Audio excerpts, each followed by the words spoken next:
Kolbrin Bible, Book 5, Chapter 33, Speculation, Part 15. Whole chapter might retell the myth of Osiris, Isis, Horus, Set, but the name for Isis doesn't match. MAN 33:17.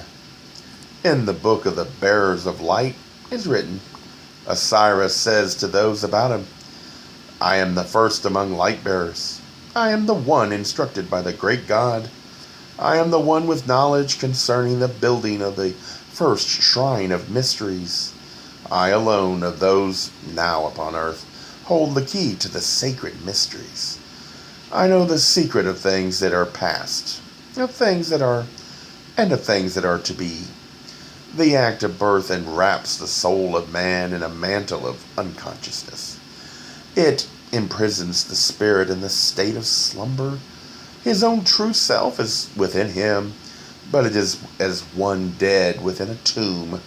All the great spiritual powers lie latent, locked inside, even though the mortal abode be formed to perfection.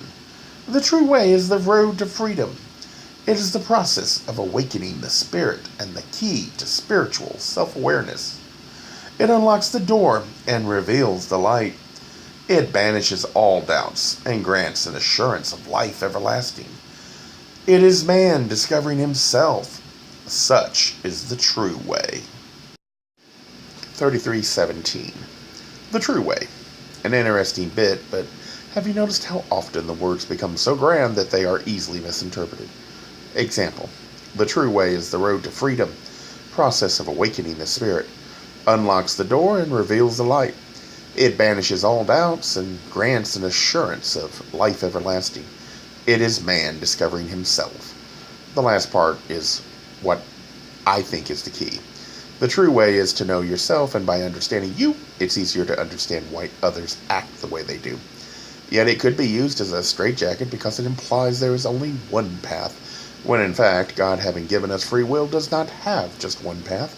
All paths lead to the same destination.